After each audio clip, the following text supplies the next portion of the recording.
생각을 한다라는 것, 사유한다라는 것은 하나님께서 인간에게 주신 가장 중요한 소중한 특권이요 선물이라고 말할 수 있습니다. 미국의 심리학자 윌리엄 제임스가 한 말입니다. 금세기의 가장 위대한 발견은 물리학이나 과학이 아니다. 사람의 생각이 인생을 바꿀 수 있다라는 것을 발견한 것이다. 그렇죠. 생각이 얼마나 중요한지를 알려주는 글귀가 있습니다. 생각이 행동을 만들어내고, 행동이 반복되면 습관을 만들어내고, 습관이 한 사람의 인생을 결정한다라는 말입니다. 올바른 생각은 사람을 살리기도 하고, 잘못된 생각은 사람을 죽이기도 할 때가 있죠.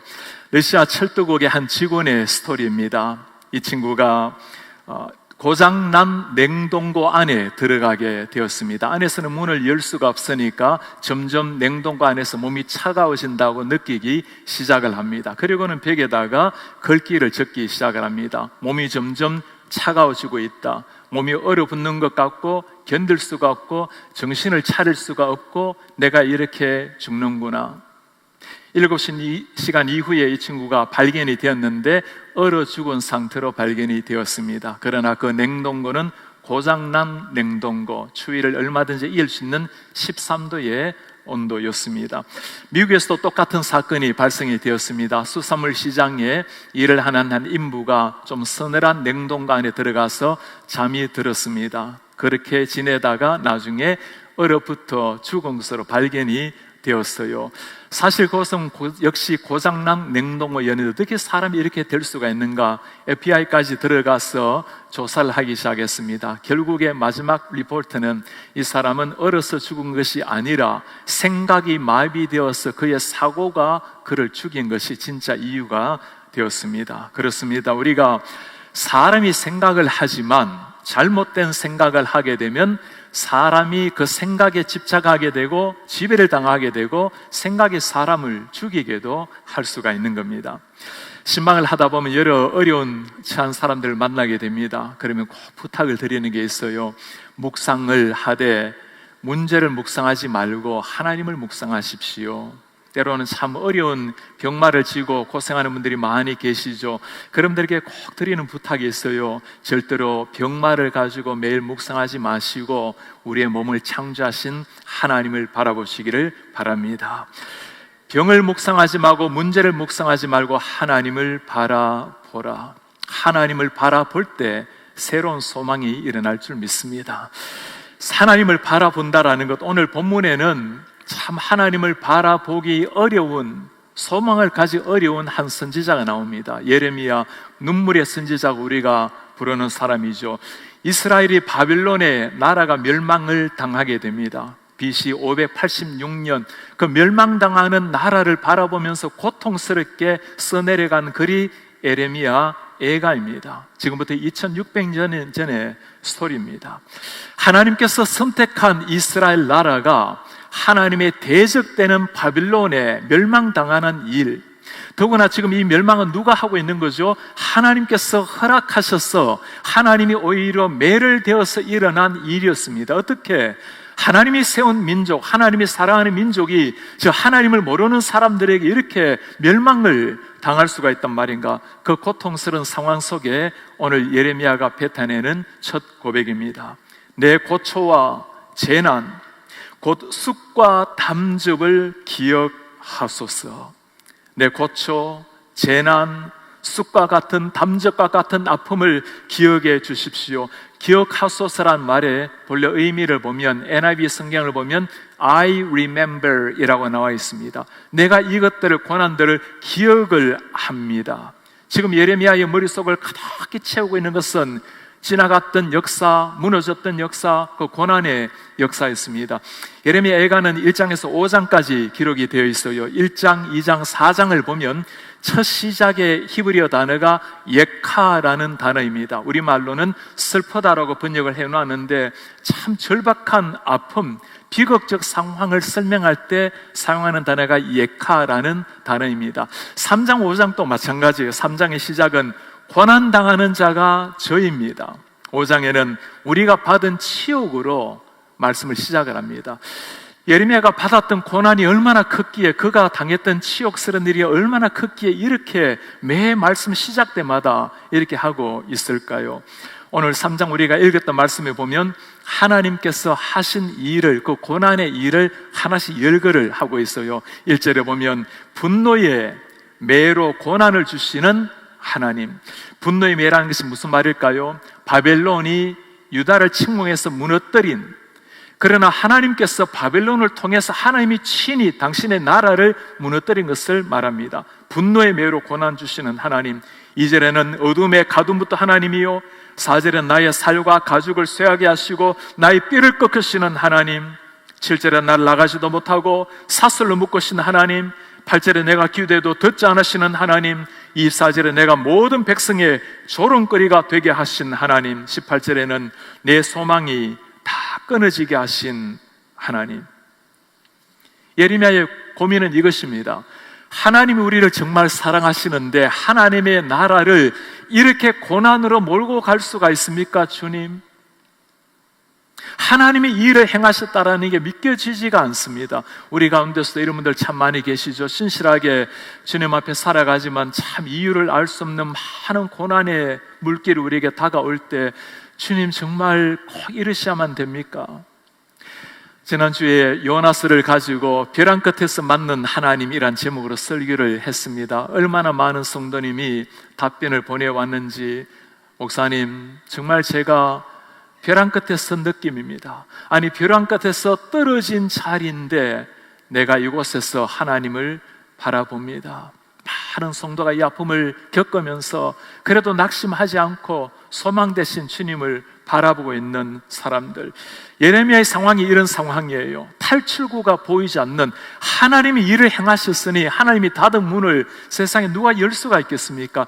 이런 상황에서 그에게 나오는 고백이 다음 절입니다. 내 마음이 그것을 기억하고 하나님이 주신 이 모든 고난들, 어려움들을 기억할 때 내가 낙심이 되오나. 내 마음이 너무나 내 속에서 낙심이 됩니다. 여러분 물어보시기 바랍니다. 지금 내 마음을 지배하고 있는 것이 무엇입니까? 감사하는 마음, 행복한 마음, 참 아름다웠던 소중한 것들이 나를 가득하게 채우고 있습니까? 아니면 불만족인 것들, 불평스러운 일들, 뭔가 마음에 엉거려진 일들, 원망하고 때로는 배신을 느낀 일들, 그 쓴뿌리들이 나를 가득히 지배하고 있습니까? 사람은 자기의 마음속에 무엇을 담는가에 따라서 그의 인생이 결정이 되는 겁니다.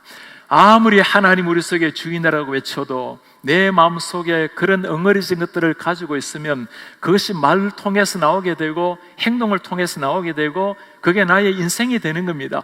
아, 나는 본래 그런 사람이 아닌데요, 본래는 아니었을지 모르지만 그런 사람이 되어버린 거예요. 그게 결국엔 인생의 결정을 시켜버리는 겁니다. 오늘 예레미야가 이런 상황에 빠진 겁니다. 아무리 사방을 돌아보아도 감사할 것이, 평안을 누릴 것이 하나도 없는 이런 상황. 아마 우리말로 표현하면 희망 없음이라고 되겠죠. 단테 신곡에 보면 지옥편 스토리가 나옵니다. 지옥편에 대한 시편 중에 마지막 한 글귀가 나와요. 이곳을 들어오는 사람은 일체의 희망을 버려라. 그것이 바로 지금 예레미야가 겪고 있었던 상황이었습니다. 아무리 선지자라 하더라도 하나님을 바라보지 못하면 나타나는 현상입니다. 눈앞에 펼쳐진 현상만 바라보고 하나님의 마음을 모를 때 일어나는 게 낙심이에요. 지금 하나님이 뭘 하고 계실까요? 저 이방나라 우상을 섬기는 바벨론을 들어서까지 당신의 민족을 심판하고 있다면 하나님이 뭘 지금 하려고 하는지를 보셔야 되겠죠. 이렇게 심판하실 때까지는 내가 너를 사랑한다라는 하나님의 음성을 들어야 되는데 하나님께 눈이 고정되지 못하고 일어나고 있는 현상, 세상에 고정되었을 때 그에게 일어난 일은 낙심이었습니다. 예레미야뿐이겠습니까? 주님의 제자들도 마찬가지였어요. 부활하신 주님을 만났지만 그들의 머릿속에 그들의 생각, 절망스러운 생각, 낙심이 가득히 쌓여 있으면 눈을 보고도 보지 못하는 거예요. 예수님과 함께 엠마오로 길을 걸어가고 있음에도 불구하고 예수님을 못 알아보는 사람들, 이럴 수 있는 거예요. 우리 생각이 주님으로, 예수께서 우리 속에 왕으로 와 계신다 하더라도 내 생각, 내 고민, 나의 아픔, 나의 쓴뿌리, 이것이 나를 가득하게 싸고 있으면 아침에 일어나면 그것이 나를 지배해버리는 겁니다. 우리가 사람이 생각을 하는 주체이지만 잘못된 생각에 끌리게 되면 잘못된 생각이 우리를 엉뚱한 곳으로, 결국에는 우리의 영혼을 죽이는 곳까지 이르게 되는 겁니다. 우리는 이런 안타까운 현상을 보면서, 한편 예레미야를 보면서 너무 안타깝게 그 눈물의 선지자를 보면서 안타깝지만 또 한편 참 위안을 받기도 해요. 주님의 제자들도, 예레미야도 이렇게 낙심을 경험한 사람이라면, 엘리야도 낙심했고 베드로도 낙심했고 수많은 사람이 낙심을 경험했다면 세상에 낙심을 경험하지 않을 사람이 어디에 있겠습니까? 그러나 우리 그리스도인에게는 이때가 중요하죠. 낙심스러운 상황이라고 낙심에 빠져버리는 것은 아닌 거죠. 우리는 완전히 쓰러진다 하더라도 영영 쓰러지지 않을 것은 우리의 손을 붙들고 계시는 하나님이 계시기 때문입니다. 믿음으로 바라봐야 될 분이 계시기 때문이에요. 믿음을 다른 말로 표현하면 바라봄이라고 말할 수 있습니다. 환경이 아니라 하더라도, 심지어 내 자신이 하나님 앞에 부끄러운 존재라 하더라도, 그러나 그 자리에서 하나님을 바라보는 겁니다. 무엇을 바라봅니까? 이런 상황에도 내 손을 붙들고 계시는 인자하신 하나님을 바라보는 겁니다. 세상이 바뀔까요? 세상 쉽게 바뀌지 않죠. 상황이 변화됩니까? 상황이 그대로라 하더라도 바뀌는 것이 하나 있어요. 상황에 대한, 고난에 대한 해석이 달라지는 겁니다. 어떻게 달라질까요? 우리 21절 보시겠습니까? 이것을 내가 내 마음에 담아두었더니 그것이 오히려 나에게 소망이 되었음은, 소망으로 바뀌어진 거예요. 낙심해서. 왜 그래요? 여호와의 인자와 긍휼이 무궁하심으로 우리가 진멸되지 아니함이니이다. 하나님의 인자와 긍휼을 생각하니까 모든 것들이 아니지만 무너졌지만 오히려 소망을 가지게 되었나이다. 자신을 바라보면 낙심이 일어나고 상황을 바라보면 절망이 일어나지만 여호와 하나님을 바라보면 소망의 샘물이 솟아나는 줄 믿습니다. 인자와 긍휼의 하나님, 이 처참히 무너진 상황 속에서도 무슨 인자와 무슨 긍휼을 생각하겠어요? 그러나 하나님 우리를 향해서 하신 그 인자와 긍휼을 가만히 돌아보기 시작합니다. 여러분이 인자라는 단어가 뭐죠? 헤세드라는 단어, 구약 전체에서 하나님의 마음을 가장 잘 보여주는 마음입니다. 인간은 무너지고 넘어지지만 everlasting love, 끝까지의 사랑으로 우리를 붙들어 주시는 그 하나님. 긍휼이라는 단어, 히브리어는 라함이라는 단어를 사용해요. 신약의 헬라어로 보면 스프랑크나라는 단어입니다. 예수님의 마음을 보여주는, 사랑하는 영혼을 위해서 내 심장이 찢어지는 아픔을 표현할 때 쓰는 단어예요. 이스라엘 백성들을 치셨지만 그러나 하나님의 마음은 심장이 찢어지는 아픔을 가지고 당신의 백성에게 다가오시는 우리 하나님. 정말 이스라엘 역사를 돌아보면 그래요. 출애굽한 역사 기억납니까? 하나님이 자유의 몸을 주셨지만 그들은 여전히 광야에서 하나님을 저주하고 원망하고 금송아지를 섬긴 사람들, 그보다 더한 사람들도 있죠. 노아 홍수를 기억합니까? 모든 육체가 하나님을 버리고 죄로 빠져버린 사람들, 하나님께서 그들을 두고 내가 지면에 인간 맞는 것을 한탄하며 쓸어버리겠다고, 없애버리겠다고 한탄하실 정도. 그러나 하나님의 긍휼은 거기서 끝나지 않았습니다. 이스라엘 백성들 광야 땅을 지나게 하셨고 노아와 그의 가족을 통해서 인류가 멸절되지 않고 오늘까지 오게 하신 거예요. 그것이 하나님의 긍휼이요 사랑이었습니다. 처참한 무너진 상황 속에서도 이 하나님을 바라볼 때 소망이 생기는 줄 믿습니다. 사막의 무덤이라는 스토리가 있죠. 사막의 무덤, 아버지와 아들이 사막 한복판을 횡단을 합니다. 가도 물은 없고 지쳐가고 죽음의 위협이 그들을 기다립니다. 아버지가 아들에게 용기를 줘요. 반드시 마을이 나온단다. 가다가 사막 한가운데 무덤을 발견을 했어요. 아들이 드디어 자포자기합니다. 아버지, 우리처럼 길을 찾다가 헤매다가 죽은 사람들의 무덤이에요. 아버지가 말을 하죠. 아니란다. 무덤 있는 것을 바라보면 반드시 근처에 사람 사는 곳이 있단다. 똑같은 죽음의 무덤을 바라보았지만, 사막의 무덤을 바라보았지만 그것이 죽음으로 이끄는 사람이 있는가 하면 생명의 소망을 가지고 일어나는 사람들이 있어요. 여러분들의 생각은 어느 곳에 속해 있습니까? 똑같은 사막 한가운데 던져진 인생, 고난과 아픔의 눈물을 마시면서 때로는 사막의 무덤을 발견하면서 낙심하는 사람, 아니면 저 무덤을 바라보면서 어딘가 사람이 있다고 일어나는 사람입니까? 우리는 무엇을 담는가에 따라서 생각이 결정되고 행동이 나오고 습관이 나오게 되고 인생의 결정을 짓게 되는 거예요. 우리 속에 계시는 예수 그리스도, 그 성령이 나를 완전히 지배하게 되면 상황을 뛰어넘는 새로운 소망이 일어나는 겁니다. 어떤 사람이, 예레미야가 그렇게 말하겠죠. 나라 이렇게 멸망했는데, 아니 하나님이 멸망을 시킨 것인데 무슨 거기에 사랑이 있고 은혜가 있고 긍휼이 있냐고. 우리 하나님께서 이렇게 이스라엘 백성들을 사랑하는 자녀들에게 채찍을 드실 때는 이유가 있는 거죠. 33절에 하는 말씀입니다.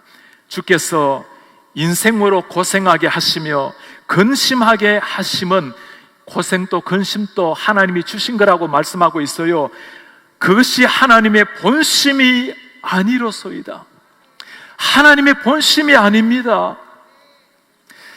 마치 예레미야가 하나님의 속을 들어가서 하나님의 마음을 다 들여다 본 것 같아요. 사랑하는 자녀들에게 회초리를 뗄 때 자녀의 종아리는 잠시 피멍이 들지만 어머니의 눈물에는 눈물샘이 쏟고 가슴에는 피눈물이 드는 거예요. 사랑하는 이스라엘 백성들의 채찍으로 다스리실 때 그 찢어지는 하나님의 마음, 무슨 말일까요? 제발 정신 차리고 돌아오라고, 이제는 이 고난을 통해서 하나님 앞에 나오라고. 그러니 시편의 기자가 하는 말 아닙니까? 고난당한 것이 내게 유익이라. 내가 이 고난으로 말미암아 하나님의 법도를 깨닫게 되었고 주님께로 더 가까이 가게 되었습니다. 우리가 고난과 고통과 눈물 속에서도 여전히 소망을 가질 수 있는 것은 이 신실하신 하나님, 사랑과 긍휼이 풍성하신 하나님 때문인 줄 믿습니다. 어제는 한미 국가 초청 기도회에 참석을 하게 되었어요. 설교자로 초청받은 사람은 랑카스 신학대학원의 피럴 티그라는 총장님이었습니다. 총장님의 스토리를 들으면서 참 마음이 아파왔어요. 세 번째 딸을 낳았는데 장애인으로 태어난 겁니다. 말 한마디 하지 못하고 이제는 40이 지나고 실명하게 된 상황입니다. 사모님이 한마디가 참 가슴에 다가왔어요. 상황을 바라보니까 Why라는 질문이 나왔습니다. 그렇겠죠. 하나님, 왜 이런 일이 우리에게 닥쳐야 됩니까? 그러나 하나님이 행하실 일, 하나님의 신실하심을 바라보고 나니까 Why가 아니라 How라는 대답이 나왔습니다. 주님, 제가 어떻게 이 아이를 잘 키워서 하나님의 영광이 되게 할까요? 제시카라는 딸의 이름입니다. 제시카 and Friends Community라는 소책자를 발행을 해요. 그 소책자에 총장님이 쓰신 글입니다. 그 고통스러운 날들을 돌아보면 As we look back on those challenging years, we don't know how we survived as a family. 우리가 가족으로서 어떻게 이겨냈는지를 모르겠습니다. But we do know it was God's grace helping us to take one day at a time. 하루하루 살아가게 한 것이 하나님의 은혜였습니다. No matter how challenging the moment was, 아무리 어려운 상황이라 할지라도 we knew God would give us just enough grace for that day. 그날에 족한 은혜를 하나님이 주셨다라는 사실입니다. And with God's help and strength, we could face each tomorrow. 하나님의 힘으로, 도우심으로 내일도 맞이할 수가 있었습니다. 그러고 난 다음에 총장님이 바로 다음 구절 인용한 말씀이 우리가 오늘 읽은 예레미야 예가 3장 22, 3절이었어요. 여호와의 인자가 긍휼히 무궁하심으로 진멸되지 않습니다. 이것들이 아침마다 새로우니 주의 성실하심이 크도소이다. Every morning 주의 성실하심으로 다가오시는 우리 하나님. 이스라엘 백성들이 어떤 백성입니까? 자기 자신들도 믿지 못했던 사람들이에요. 하루 하나님의 은혜를 얻었지만 그러나 하나님 앞에 변질되고 반역하고 그렇게 무너지는 이스라엘 백성들을 향해서 하나님이 또 은혜를 주실까요? 매일매일 에브리데이에 주시는 은혜가 없다면 아마 자기 자신들도 아무것도 할 수 없는 사람들이었을 거예요. 하나님이 매일매일 그들에게 다가오신 그 신실하심을 뭘 통해서 보여주셨나요? 광야의 만나를 기억하십니까? 하나님이 말씀하십니다. 매일 아침 가서 만나를 거두어라. 매일매일. 여러분, 이게 환경적으로 맞는 말입니까? 광야입니다. 내일 먹을 음식이 없는 곳, 내일을 저장해 두어야 안전한 것 아닙니까? 그러지 말라는 거예요. 오늘 하루 주는 것을 먹고 내일 또 줄 하나님을 기대하라는 겁니다. 광야에서 주시는 만나는 정말 우리가 하나님의 신실하심을 믿고 있는지 확인하는 시금석이 되는 거예요. 오늘날도 그러지 않습니까? 아무리 고통스러운 상황 속에 어려운 환경에 던져졌다 할지라도 뒤를 돌아보면 우리는 이겨낼 힘이 없었지만 every morning, 매일 아침 새로운 은혜로 우리에게 다가오시는 하나님, 그로 말미암아 이스라엘 백성들 광야 땅을 지났고 우리도 광야 같은 세상을 이기고 주님 앞에 설 줄 믿습니다. 우리가 준비가 되었을까? 아니에요. 하나님의 그 은혜, 그 사랑, 긍휼이 끊임없는 신실하신 하나님이시기 때문입니다. 이 하나님을 바라볼 때 절망에서 소망으로 바뀌어질 줄 믿습니다. 남아프리카 공화국의 맨 아래 보면 그 바다 위에 그것을 희망봉이라고 우리가 부르죠. 희망봉. 본래는 이게 희망봉이 아니었습니다. 포르투갈의 탐험가 바톨리오메 디아스가 1488년 그 희망봉 그 해로를 발견을 했는데 이것이 얼마나 파도가 심하고 폭풍이 심한지 처음에는 The Cape of Storms, 폭풍의 곳이라고 불렀어요. 이제 차후에 사람들 그곳을 많이 왕래하게 되고 해로가 잘 개발이 되니까 이게 얼마나 교통수단이 유용한지를 다시금 보게 된 거예요. 그때는 이게 Cape of Storm이 아니라 The Cape of Good Hope, 그때부터 희망봉이라고 부르게 된 겁니다. 우리 인생이 다 마찬가지 아니겠어요? 스톰이 일어나고 폭우가 일어나고 데저트 같은 사막 같은 인생이지만 그러나 우리 하나님으로 말미암아 그곳에 희망의 봉이 생기기 시작한, 이것이 우리 하나님 예수님이 하신 일 아니겠어요? 절망 속에 저 깊은 바다 수렁에 빠졌던 우리, 폭풍 속에서 헤어나지 못했던 사막 한가운데 던져졌던 우리의 인생이었지만 죽음과 좌절, 낙심만이 우리를 기다리고 있었지만 하나님의 손길이 우리의 영혼을 터치했을 때 그때 희망봉이 솟아오른 줄 믿습니다. 예수 그리스도를 바라볼 때 어둠이 물러가고 새로운 빛이 우리 속에 다가온 줄 믿습니다. 이 말씀을 보면서 우리에게 한 가지 질문이 있어요. 우리가 모두가 고난의 삶을 지나고 눈물의 떡을 먹고 지나지만 하나님을 바라보기를 원하지 고난을 묵상하고 싶은 사람이 누가 있겠어요? 왜 이렇게 사람들은 하나님 우리 속에 계신데도 하나님이 아니라 자꾸 고난을 생각하고 문제를 생각하고 그 아픔을 생각하고 그것이 입으로 나오고 행동으로 나오고 그렇게 인생을 허비하고 있을까요? 하나님의 신실하심을 믿지 못하기 때문에 기다리지를 못하는 거예요. 인내를 가지고 하나님을 바라보는 사람, 고통 속에서도 하나님을 바라보면 기대하고 인내하게 되는데 오늘 예레미야가 낙심되었다가 다시금 눈이 열리니까 새로운 것이 생긴 거예요. 소망이 발견되게 된 겁니다. 여전히 의살이 하는 겁니다. 나라가 무너진 거예요. 그러나 새로운 눈이 열리기 시작했습니다. 그때 나왔던 고백을 볼까요? 내 심령에 이르기를 여호와는 나의 기업이십니다. 그러므로 내가 그를 바라봅니다. 내가 하나님을 바라봅니다. I will hope in Him. 하나님에서 내가 희망을 가지게 됩니다.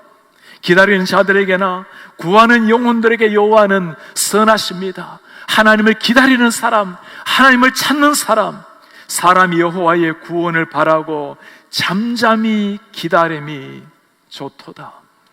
하나님의 신실하심을 아는 사람, 하나님이 사랑하는 자녀들에게 좋은 것을 주기를 아는 사람, 그들이 할 수 있는 일이 하나님을 바라고 기다리고 잠잠하게 하나님의 역사를 기대하며 기다리는 사람이에요. 이것이 주님 우리에게 기대하시는 겁니다. 환경이 바뀌도록 그냥 기다리는 게 아니에요. 하나님을 바라봄으로 환경에 대한 해석이 달라지고 해석이 달라지면 인생이 달라질 줄 믿습니다.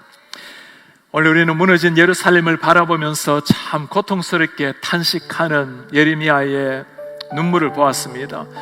절망의 자리에서, 낙심의 자리에서 신실하신 하나님을 바라보면서 하나님의 은혜를, 긍휼, 사랑을 노래했던 예레미야. 똑같은 상황이지만 무엇을 바라보는가, 내 마음속에 무엇을 담아두는가에 따라서 인생이 달라졌습니다. 하나님 없는 세상을 꿈꾸면 절망밖에 없습니다. 하나님이 계신 세상, 하나님이 계신 내 모습을 바라보면 소망이 일어나는 겁니다. 이런 눈으로 사람들을 바라보면 사람들도 달리 보여요. 사랑스러운 눈으로 보세요. 소망스러운 눈으로 보세요. 사람뿐만이 아니죠. 거울 속에 있는 내 자신의 모습을 들여다보세요. 다 부족하고 연약합니다. 그러나 하나님의 긍휼, 하나님의 소망, 사랑을 가지고 나 자신을 바라보면 비록 내가 연약하여 늘 넘어져 있지만 하나님이 이런 모습을 다듬으시고 새롭게 고치셔서 마침내 하나님이 형상대로 빚어가실 그 모습을 바라보면 우리 한 사람 한 사람이 다 소중한 거예요. You are special and I am special. 그게 주님을 바라볼 때 소망 속에 하는 위대한 고백이에요. 우리가 애창하는 찬양 중에 오 신실하신 주 찬송이 있죠. 이 찬송을 작사한 사람은 미국의 토마스 치솜이라는 목사님입니다. 목사님은 켄터키에서 참 가난한 농부의 아들로 태어났어요. 배움이 없는 사람입니다. 은혜를 받고 목사가 되기를 원했어요. 독학을 공부해서 목회자가 되었습니다. 목회자가 됐지만 그는 오랜 동안 목회하지 못하고 1년밖에 못하고 병마에 시달리면서 그만두게 되었어요. 그렇게 목회자가 되기 원했고 병 뚫는 사람이 극복하고 목사가 되었는데 그날 이후로 그는 낙심하지 아니하고 하나님을 찬송하는 찬송시를 쓰기를 시작했습니다. 1200곡이나 되는 엄청난 찬양을 지었어요. 오늘 바로 우리가 읽었던 예레미야 3장을 가지고 지었던 찬송가가 우리가 잘 알고 있는 오 신실하신 주입니다. 오 신실하신 주 내 아버지여, 늘 함께 계시니 두려움 없네. 그 사랑 변찮고 날 지키시 어제나 오늘이 한결같네. 오 신실하신 주, 오 신실하신 주, 날마다 자비를 베푸시며 일용할 모든 것 내려주시니 오 신실하신 주 나의 구주. Great is thy faithfulness, Lord, unto me. 하나님이 행하신 모든 것들이 다 신실하십니다. 이 찬송을 작사한 사람은 치솜이고 작곡한 사람은 윌리엄 런얀이라는 목사입니다. 같은 시대 1870년에 태어났어요. 21살에 목사가 되었습니다. 그러나 그는 귓병 때문에 목회를 오래 하지 못했어요. 조금 하다가 목사를 그만둘 수밖에 없었습니다. 그 젊은이가 하나님의 부르심대로 목사를 하지 못하고 내려앉아야 된 그 아픔, 그 고통, 그는 낙심하지 아니하고 찬송곡을 작곡을 하기 시작했어요. 그리고 이 Great is thy faithfulness도 그분이 작곡을 한 찬양입니다. 모든 현상이 아니었지만 우리 육신에 따라주지 아니하고 내일이 없는 건강이었지만 그럼에도 불구하고 오 신실하신 주, 그 찬송으로 세계인의 가슴에 하나님의 뜻을 이제 심어준 사람들, 무엇을 바라보는가에 따라서 인생이 달라지는 겁니다. 상황 현상을 바라보면 죽음의 무덤을 바라볼 것입니다. 그러나 죽음의 무덤 속에서도 하나님을 바라보게 되면 우리는 생명의 창가를 부르게 될 것입니다. 고난과 문제를 묵상하는 것이 아니라 하나님을 바라보고 다시금 일어나서 하나님의 영광을 위해서 자녀답게 멋지게 일어나는 이런 하나님의 사람들 되시기를 제 이름으로 축복합니다.